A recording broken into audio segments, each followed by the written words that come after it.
नमस्कार मित्रों, history research point पर आप सभी का स्वागत करता हूं। बीपीएससी टीजीटी पीजीटी हिस्ट्री की टेस्ट सीरीज चल रही है और वर्ल्ड हिस्ट्री से संबंधित टेस्ट सीरीज आप लोग को मिल रही है। विश्व इतिहास से संबंधित टेस्ट सीरीज मिल रही है आप लोग को। एनसीईआरटी बेस्ड यह पूरी टेस्ट सीरीज है। तो टेस्ट सीरीज संख्या 20 है मित्रों। अगर इसके पहले का वीडियो अगर आप लोगों ने नहीं देखा है तो प्लेलिस्ट में जाइएगा। BPSC TGT PGT history test के नाम से प्लेलिस्ट बनी हुई है। यह टेस्ट सीरीज संख्या 20 है मित्रों। आइए शुरुआत करते हैं। वर्ल्ड हिस्ट्री 3 वर्ग, ठीक है, 3 वर्ग है और टेस्ट सीरीज संख्या 20 बहुत ही बढ़िया इंपॉर्टेंट सीरीज है। इसे आप नजरअंदाज बिल्कुल मत करिएगा, देखते रहिएगा। और इसके पहले का वीडियो नहीं देखे हैं तो प्लेलिस्ट में जाइएगा। BPSC TGT PGT history test के नाम से प्लेलिस्ट बनी हुई है, जाइएगा, देखिएगा, ठीक है। प्रश्न है, एक सकरे जलमार्ग के पार स्थित इंग्लैंड स्कॉटलैंड द्वीपों को किस सदी में और किस राजकुमार ने जीता था? मतलब जो इंग्लैंड और स्कॉटलैंड का जो द्वीप था उसको किस सदी में जीता गया और किस राजकुमार ने जीता? तो 4 ऑप्शन आप लोग के सामने है, ये सब ऑप्शन है, ठीक है। यहां पर ये होगा आपका कुस्तुनतुनिया के प्रधान ने 11वीं सदी में, कुस्तुनतुनिया के प्रधान ने 11वीं सदी में, ये ऑप्शन आपका सही है, ठीक है।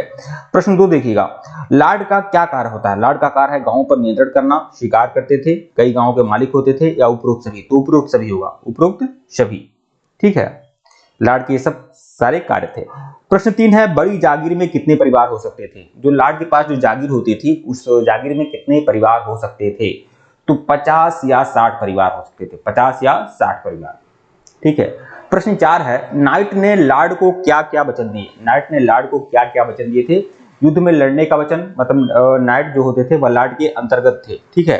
तो युद्ध में लड़ने का वचन, ठीक है, सैन्य योग्यताओं को बनाए रखने का, फिर पुतलों से रण कौशल एवं बचाव करने का, या उपरोक्त सभी? तो उपरोक्त सभी है, ठीक है। प्रश्न 5 देखिएगा, मोनेस्ट्री शब्द ग्रीक भाषा के किस शब्द से बना है? मोनेस्ट्री शब्द ग्रीक भाषा के मोनोस शब्द से बना हुआ है, मोनोस शब्द से बना हुआ है। प्रश्न 6 देखिएगा, सामंतवाद का विकास और कब और कहां हुआ था? सामंतवाद का जो विकास हुआ था इंग्लैंड में 11वीं सदी में हुआ था। इंग्लैंड में 11वीं सदी में, इंग्लैंड में 11वीं सदी में सामंतवाद का क्या हुआ? विकास हुआ इंग्लैंड में 11वीं सदी में, ठीक है। सामंतवाद का विकास इंग्लैंड में 11वीं सदी में हुआ था। प्रश्न 7 देखिएगा, ब्यूबोनिक प्लेग की घटना कब घटी थी? ब्यूबोनिक प्लेग की जो घटना घटी थी वह 1347 से 50 के मध्य ब्यूबोनिक प्लेग की घटना घटी थी। प्रश्न 8 देखिएगा, 1100 के पश्चात फ्रांस में किसका निर्माण हुआ? 1100 के पश्चात फ्रांस में किसका निर्माण हुआ था? तो कैथेड्रलों का निर्माण हुआ था, कैथेड्रल का निर्माण हुआ था। 1100 के पश्चात फ्रांस में किसका निर्माण हुआ था? कैथेड्रल नगर का, ठीक है। 9वीं से 16वीं सदी के मध्य पश्चिमी यूरोप में निम्नलिखित में से कौन सा वर्ग प्रचलित नहीं हुआ? तो पादरी वर्ग, कुलीन वर्ग और कृषक वर्ग 3 वर्गों में विभाजित था। मध्यकालीन यूरोप क्या नहीं था? तो व्यापारी वर्ग नहीं था। प्रश्न 10 देखिएगा, मध्यकालीन यूरोपीय समाज को कितने वर्गों में विभाजित किया गया है? तो 3 भागों में विभाजित किया गया है, ठीक है। मध्यकालीन यूरोपीय समाज को 3 भागों में विभाजित किया गया है। प्रश्न 11 देखिएगा, चर्च किसानों पर जो कर लगाता है वह क्या कहलाता है? चर्च किसानों पर जो कर लगाता है उसे क्या कहते हैं? तो उसे क्या कहते हैं? टीथ कहते हैं, टीथ नामक कर था, ठीक है, जो चर्च किसानों पर लगाता था। प्रश्न 12 देखिएगा,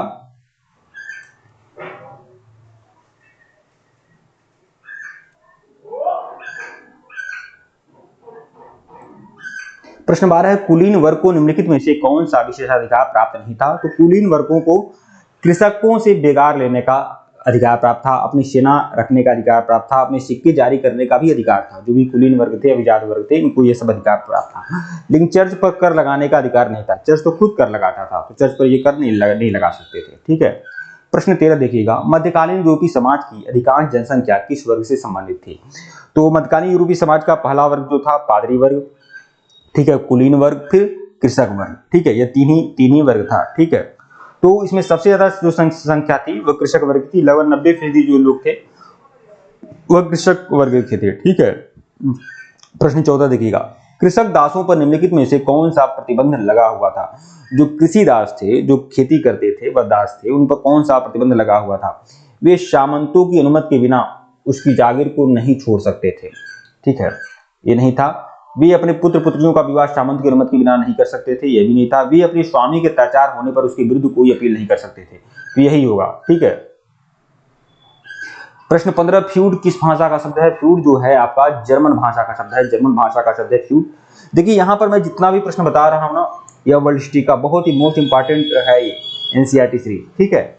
प्रश्न 16 देखिएगा, फ्यूड शब्द से क्या अभिप्राय है? फ्यूड शब्द से क्या अभिप्राय है? फ्यूड जो है भूमि का एक टुकड़ा, ठीक है। फ्यूड शब्द से क्या अभिप्राय है? भूमि का एक टुकड़ा है फ्यूड, ठीक है। प्रश्न 17, फ्रांस का पहला नाम क्या था? फ्रांस का पहला नाम था गॉल। फ्रांस का प्राचीन नाम क्या था? गॉल था, गॉल, ठीक है, गॉल।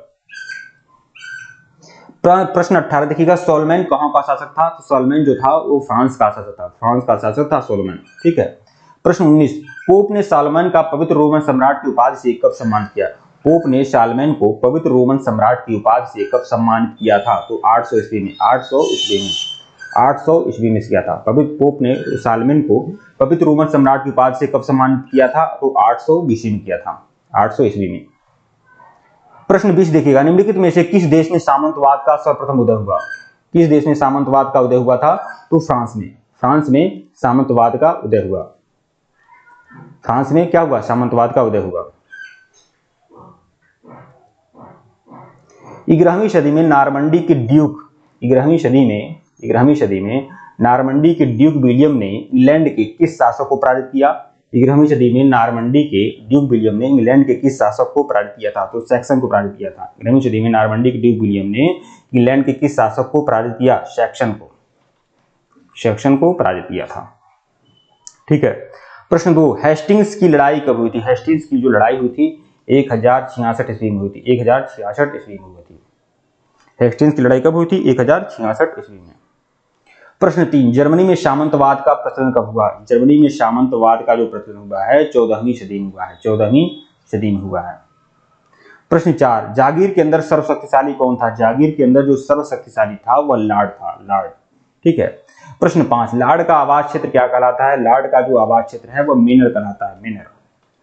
लार्ड का जो आवास क्षेत्र है वह मेनर कहलाता है, मतलब लार्ड जहां रहते थे उनके फार्म हाउस को क्या कहा जाता था? मेनर कहा जाता था। लार्ड अपनी जागीर में से नाइट को जो भाग देता था, लार्ड अपनी जागीर में से नाइट को जो भाग देता था वह क्या कहलाता था? वह कहलाता था थीफ, थीफ, थीफ कहलाता था।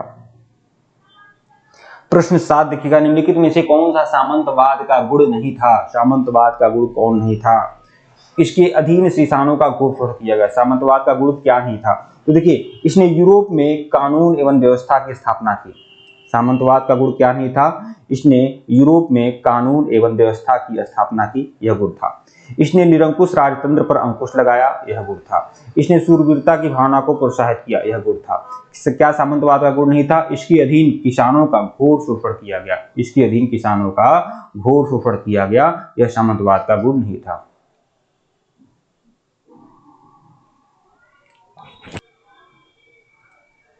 सामंतवाद का पतन किस सदी में हुआ? सामंतवाद का जो पतन हुआ था 15वीं सदी में हुआ था, 15वीं सदी में सामंतवाद का पतन हुआ था, ठीक है।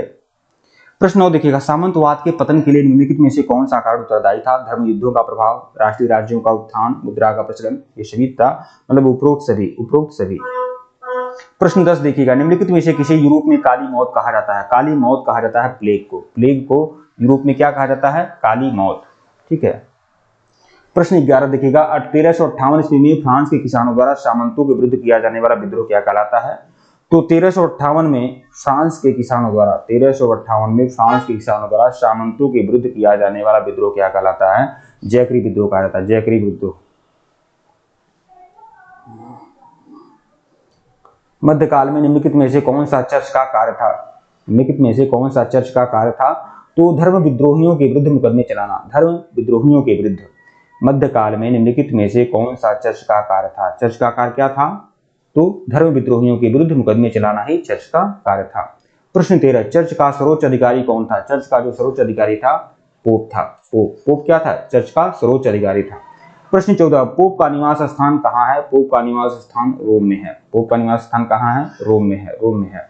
प्रश्न 15, प्रांतीय चर्च किसके अधीन थे? प्रांतीय चर्च जो थे बिशप के अधीन थे, बिशप के अधीन थे प्रांतीय चर्च, ठीक है। प्रश्न 16, मध्यकाल यूरोप में भिक्षुओं के निवास स्थान क्या कहलाते थे? मध्यकालीन यूरोप में भिक्षुओं के जो निवास स्थान थे उसे क्या कहते थे? एबी कहते थे, एबी, एबी कहते थे। इटली में सेंट बेनेडिक्ट की स्थापना कब की गई थी? 529 ईस्वी में इटली में सेंट बेनेडिक्ट की स्थापना की गई थी। मठ का प्रधान क्या कहलाता था? मठ का जो प्रधान है वह एबट कहलाता था। एबट कहलाता था मठ का प्रधान। ठीक है। प्रश्न 19, बरगंडी में स्थापित प्रसिद्ध मठ कौन सा है? बरगंडी में जो स्थापित प्रसिद्ध मठ है वह क्या है? क्लूनी। बरगंडी में स्थापित जो प्रसिद्ध मठ है उसे क्या कहते हैं? बरगंडी में स्थापित प्रसिद्ध मठ को क्लूनी कहते हैं। फ्रायर कौन थे? फ्रायर जो था भिक्षु था। फ्रायर कौन थे? फ्रायर भिक्षु था। फ्रायर कौन थे? फ्रायर क्या थे? चर्च अधिकारी थे या प्रांतीय अधिकारी थे या मैनर अधिकारी थे या भिक्षु थे? तो फ्रायर जो था वो भिक्षु था। ठीक है, मतलब जो फ्रायर जो थे भिक्षुओं को ही फ्रायर कहा जाता था। ठीक है। अगला प्रश्न देखिएगा, क्लूनी मठ को लोकप्रिय बनाने में किसने उल्लेखनीय योगदान दिया? तो क्लूनी मठ को लोकप्रिय बनाने में किसने उल्लेखनीय योगदान दिया था? ओवेस हिल्डेगार्ड। देखिए यहां से ज्यादातर प्रश्न आने की संभावना बन रही है। ठीक है, वर्ल्ड हिस्ट्री है ये, एनसीईआरटी पूरी आपकी कंप्लीट हो रही है इसमें। ठीक है, एक चैप्टर का इसमें कुल 45 से 50 क्वेश्चन हैं जो आप लोग के लिए काफी महत्वपूर्ण है। बेनेडिक्ट मठों में भिक्षुओं के लिए एक हस्तलिखित पुस्तकों के नियम में कितने अध्याय थे? तो 73 अध्याय थे। प्रश्न 3 देखिएगा, पियर्स प्लाउमैन का लेखक कौन था? तो लैगलैंड ही पियर्स प्लाउमैन के लेखक थे। यह पुस्तक थी पियर्स प्लाउमैन। ठीक है, इसके लेखक कौन थे? लैगलैंड थे। प्रश्न 4 देखिएगा, निम्नलिखित में से किस लेखक ने मठवासियों के जीवन पर प्रकाश डाला था? मठवासियों के जीवन पर प्रकाश डालने वाले कौन थे? Geoffrey Chaucer. ठीक है। प्रश्न 5 देखिएगा, मध्यकालीन यूरोप में नगरों के विकास में किसने योगदान दिया? नगरों के विकास में मतलब मध्यकालीन यूरोप में नगरों के विकास में किसने योगदान दिया? तो कौन कौन से कारक उत्तरदायी हैं नगरों के विकास के लिए? तो कृषि का विकास, व्यापार का विकास, धर्म युद्ध, मतलब उपयुक्त सभी। प्रश्न 6 देखिएगा, मध्यकालीन यूरोप में निम्नलिखित में से किस नए नगर का विकास किया गया? लंदन, जिनेवा, वियना आदि नगर बने। उपयुक्त सभी जो है आपका सही है। प्रश्न 7, कैथेड्रल नगरों का निर्माण किस देश में आरंभ हुआ? कैथेड्रल नगरों का निर्माण जो हुआ था वो फ्रांस में आरंभ हुआ। फ्रांस में ही शुरुआत हुआ था कैथेड्रल नगर का। ठीक है, फ्रांस में। ठीक है, कैथेड्रल नगर कहां बने थे? तो वो फ्रांस में बने थे। प्रश्न 8 देखिएगा, कैथेड्रल नगरों की प्रमुख विशेषता क्या थी? कैथेड्रल नगरों की प्रमुख विशेषता क्या थी? इसमें विशाल चर्चों का निर्माण किया जाता था कैथेड्रल नगर में। सामान्य जन अपने श्रम द्वारा, अन्य वस्तुओं द्वारा इनके निर्माण में सहयोग देते थे। ठीक है, कैथेड्रल नगर में कैथेड्रलों की खिड़कियों के लिए अभिरंजित कांच का प्रयोग किया जाता था। तो यह सभी बातें सही है, मतलब उपयुक्त सही है। प्रश्न 9 देखिएगा, नगरों में व्यापार के कुशल संचालन के लिए निम्नलिखित में से किसका संगठन किया गया? मठ का, मेनर का या श्रेणी का? तो श्रेणी का होगा। नगरों में व्यापार के विकास के कुशल संचालन के लिए किसका संगठन किया गया? तो श्रेणी का संगठन किया गया। ठीक है। प्रश्न 10 देखिएगा, 11वीं सदी में निम्नलिखित में से किस कारक ने सामाजिक आर्थिक संबंधों को प्रभावित किया? 11वीं शताब्दी में निम्नलिखित में से किस कारक ने सामाजिक आर्थिक संबंधों को प्रभावित किया? तो पर्यावरण के परिवर्तन ने, कृषि के लिए नई भूमि के उपयोग ने, नई कृषि प्रौद्योगिकी ने, या उपरोक्त सभी है। 11वीं सदी में निम्नलिखित में से किस कारक ने सामाजिक आर्थिक संबंधों को प्रभावित किया? तो उपरोक्त सभी होगा। प्रश्न 11 देखिएगा, 11वीं शताब्दी में कृषि प्रौद्योगिकी में कौन सा परिवर्तन आया था? लकड़ी के स्थान पर लोहे के हल्का प्रयोग, सांचेदार पटरों का प्रयोग, लोहे के खुरों पर लोहे की नाल लगाई गई। यह उपरोक्त सभी है। 14वीं सदी में यूरोप में आए घोर संकट का प्रमुख कारण क्या था? पर्यावरण में परिवर्तन, प्लेग का फैलना, चांदी की कमी, उपरोक्त सभी। तो 14वीं सदी में यूरोप में आए घोर संकट का कारण क्या था? ये सभी घोर संकट के कारण क्या थे? पर्यावरण में परिवर्तन हुआ था 14वीं सदी में यूरोप में। ठीक है, प्लेग की महामारी भी हुई थी और चांदी की कमी भी हुई थी 14वीं सदी में। इसीलिए रोमन सम्राट में चांदी की मुद्रा की जगह सोने की मुद्रा ढाली जाने लगी। तो उपयुक्त सभी जो होगा सही है।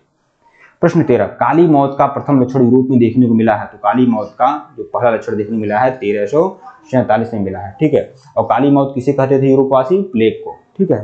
प्रश्न 12, 14वीं सदी में यूरोप में आए घोर संकट का प्रमुख कारण क्या था? तो यह सभी उपरोक्त जो कारण हैं ये सभी घोर संकट के कारण थे। प्रश्न 13, काली मौत का प्रथम लक्षण यूरोप में देखने को मिला है 1347 में। ठीक है। प्रश्न 14, यूरोप में राष्ट्रीय राज्यों का उत्थान कब हुआ? यूरोप में राष्ट्रीय राज्यों का जो उत्थान हुआ है 15वीं सदी में हुआ है। 15वीं सदी में हुआ है। प्रश्न 15, निम्नलिखित में से किस देश में राष्ट्रीय राज्यों का सर्वप्रथम स्थान हुआ? राष्ट्रीय राज्यों का सर्वप्रथम स्थान कहाँ हुआ था? इंग्लैंड में, इंग्लैंड में। ठीक है,